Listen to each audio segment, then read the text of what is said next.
What is up, everyone? Welcome to another Friday Q&A. If you're new to them, we answer them straight off of my Instagram stories. So I post a story prompt every off day, and every once in a while they end up on YouTube. So here we are. I'm just going to answer them straight off of stories. So without further ado, let's hop into it. What is your favorite exercise? Not going to bear down on any one exercise, but I'm going to say any compound quad movement. Over the years, it's been safety squats, hack squats, pendulums, any of those really guttural compound leg movements I've fallen in love with. So I would say compound quad movement is my favorite exercise. It's a good one. How often do you train vacuums? I have trained vacuums every single morning since probably like a week post-Olympia. So I've actually noticed a huge difference doing those. When I first started, I could barely get my belly button past my sternum. Now I can pull what most people would actually call a vacuum. And I'm doing it at like 280 fasted. So, definitely something you can progress quickly if you're consistent with it. How do I do them? First thing in the morning fasted, I'll pull, like 4 or 5 laying down, 4 or 5 bent over, and then 4 or 5 standing, all to, failure, like holding them as long as I can, pulling them as hard as I can. And then that is in addition to like normal ab training 3 or 4 times a week post-training. And then at nighttime, I'll actually, use a belly full of food. I've been eating all day kind of as a way to progressively overload the vacuums, and I'll actually, do what I did in the morning at nighttime. Maybe not as many, but at night I'll really make it a point to pull, 4 or 5 really hard at some point, just to pull against the food, so for some extra resistance. And like I said, I've noticed a big difference already, so really looking forward to seeing what like a full year, 2, 3 years down the road looks like of, consistently practicing those. So this is a good one. Do you train traps via shrugs? No, I don't. I feel like a traditional shrug is a pretty poor way to train your traps, actually. You got to think about the fact that you have an upper and a lower trap, and your lower trap fibers run more horizontally than they do vertically, and even the upper trap fibers are more of an angle than they are straight up and down. So I feel like those muscles lend themselves a lot to be trained a lot better with like fully protracting and retracting on the rows you do to target your upper back musculature. So no direct trap training or shrugs in my programming for those reasons. Do you work out on an empty stomach or a little snack? I'm a big proponent of never, ever, ever, ever training fasted. If you have to train like early as hell in the morning, wake up, hit a shake, have a quick carb, like a banana, or, if you want to do a carb powder, oatmeal, white rice, something, get food in your stomach.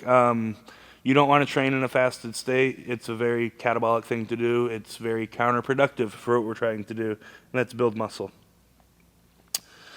All right. How many working sets per week for lagging/weak point of your physique? This is not a one-size-fits-all answer at all in terms of number of sets, but it's a one-size-fits-all answer in terms of conceptually how to arrive there. If it's a weak body part, you want to prioritize it, and you want to be doing as much as possible, week in and week out without not being able to recover.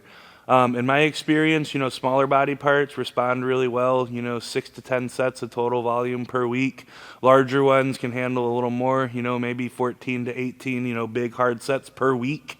And then think about breaking that up into sessions. It doesn't have to all happen in one session. I would actually argue it's very counterproductive to have that kind of volume in one session. So the most important thing, though, is that you are recovering from it. So, if you're arriving at a certain level of volume and you feel really good and you feel recovered, try adding in an extra set. Try adding in an intensifier to one of the sets and see what happens in a week or two. Don't take huge leaps and bounds, though, in terms of the volume, because then when it arrives at the point of being too much, you don't know how much you need to scale back. It's a marathon, not a sprint. Okay, let's see here. What is my favorite lat machine? It's sitting right off here at a frame, but it is actually the plate-loaded Nautilus pull-down. So It's a unilateral based machine. You've seen me do it on my Instagram if you follow me on Instagram at all, but it's just a really awesome machine in terms of alignment, especially for larger individuals to really be able to keep, your elbow tucked and bear down on that lower lat, which is something I'm in desperate need of. So love that piece. All right, let's take one or two more, and then we will call this one a day. Do I play pickleball? No, I don't play pickleball, but honestly, we just moved, and one of our neighbors has this pickleball net set up in their driveway at all times, and I've caught him playing a couple times, and it looks like a lot of fun. It looks like it doesn't require as much brutal change of direction as some other things, which makes it appealing to me. It's kind of such a catch-22 doing what I do, honestly, because I grew up all my life using my body, being outside, being an athlete. And at this point, there's none of that, and I miss that. So things like pickleball and wakeboarding and snowboarding and all of that stuff is things I cannot wait to do once I'm done with the bodybuilding journey. But for now, my body pays my bills, so I need to take care of it. No pickleball injuries allowed. All right, one more, and then we'll be on to next week's. Leg day with Nick Walker. Yeah, I'd absolutely love to do that. Him and I talked at the Arnold, I said after the dust settles, and he's back in the gym and really hitting things. I want to make it out to Vegas for a couple days, and then I was talking with him and his brother and trying to get them down to Houston for a couple days. So, he was at the gym last year when they were in town for a show.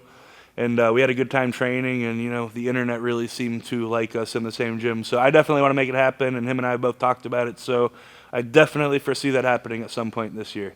On that note, I will leave y'all. Appreciate y'all tuning in for this week's Q&A. If you liked it and want to get your question answered, just be sure to keep an eye out on my Instagram. As always, appreciate everyone that asked questions. Hopefully I got to yours. If not, come back and try again next time. See y'all next week.